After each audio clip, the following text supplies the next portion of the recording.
and we are here at SEC Media Days, baby. It's about time for college football to get started, so Media Days are kind of the front door step, if you will, before we get into the actual season.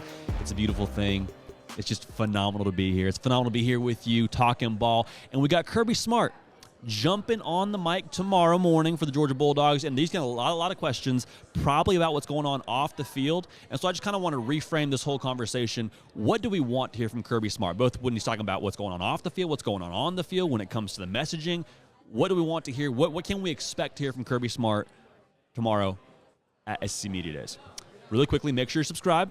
Make sure you're logged in right here to the On3 YouTube channel. We're going to be coming at you live tomorrow morning, 11 a.m. Eastern, right here. Full hour-long show, same deal on Thursday. You like podcast? That's great. Apple, Spotify, type in the hard count with J.D. Pickell. Promise you'll find us on there. Okay, so like I was alluding to a little bit, a lot of culture questions coming for Kirby Smart. How does he answer those? And to be real, I don't think we're going to get a ton of insight when it comes to the whole culture stuff at Georgia. And I also want to say this. When it comes to the locker room at Georgia, when it comes to the locker room anywhere in the world, coaches do not control their locker room. You're saying, JD, that's ridiculous. What do you mean? He's supposed to control his locker room. They're supposed to have some sort of way of doing things. There's supposed to be a structure in place. But at the end of the day, people have free will. People are allowed to do whatever they want to do. Now, obviously, there's some conversation around what's allowed, and there's a lot going on legally with Georgia, and so I'm not saying that's allowed, but I'm saying from a free will perspective, Kirby Smart can't force these individuals to do anything. But the reason why he's going to get asked about it, as the head coach, you are the CEO of your company.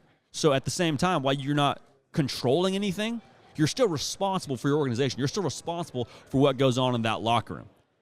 And I said it before, I don't think we get a ton out of Kirby Smart, quite honestly, because good teams, they keep it all in-house.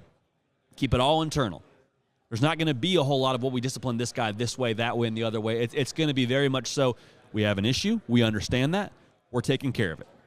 Now, those issues vary on the spectrum of seriousness, so I'll leave that there, paint with a broad brush there, but you understand what I'm saying. For Georgia, I think it'll be internal, and I think the reason why he's going to get asked about that, the reason why I think it's fair for him to get asked about that, is because you are responsible for your organization if you're a head coach. And here's why it's fascinating. Here's why everybody's hammering home the culture questions around Georgia, because for Georgia, outside of beating themselves with a massive drop-off in culture, and outside of Carson Beck just whiffing as a starting quarterback at Georgia, I don't know where you point and say there's a weakness for Georgia. Like, those are the two obstacles that stand in their way of running it back for a third national title. Now, it won't be easy. You got to go through the SEC, but you hear what I'm saying. For Georgia, that's kind of where you stand right now. That's why there's so much questions around the culture for them. I don't know that you're getting the same kind of questions if they're a 6-6 football team last year. All right? So, the culture questions for Georgia, very, very curious to hear. Now, I just alluded to it as well, but the quarterback situation. What's the tone with the quarterback situation? Because we're all assuming it's going to be Carson Beck. We're all assuming he's going to end up being QB1 when they open things up. But what's the tone around that conversation with how they talk about the quarterback room? Or, heck, they even talk about Carson Beck as being the guy. Curious to see. But the reason why this is so important, you have to score 40 points a game to get to the college football playoff. All four teams last year, they all averaged 40 a game, more or less.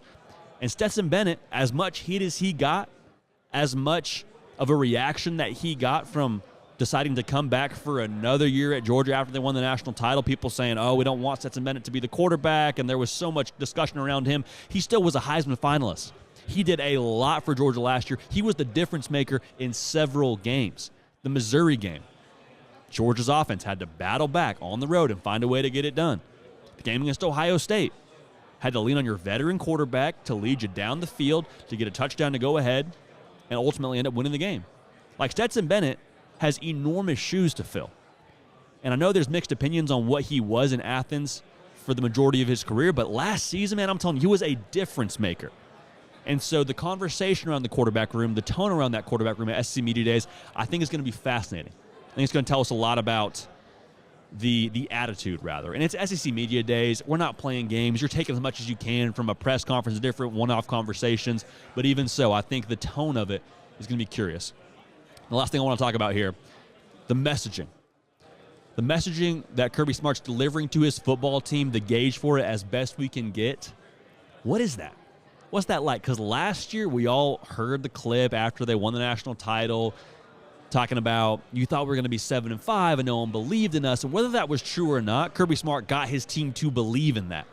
What's the messaging this year? What's the chip on their shoulder factor this year? Because I'll tell you this, I don't think you're selling anybody in that locker room at Georgia that anybody's picking them to go 7-5. Just not going to happen. So how do you keep that fire? How do you keep that chase internally if you're Georgia? Because they've won 2 in a row now. They've solidified themselves as the top dog, no pun intended, in college football. So this is the next evolution.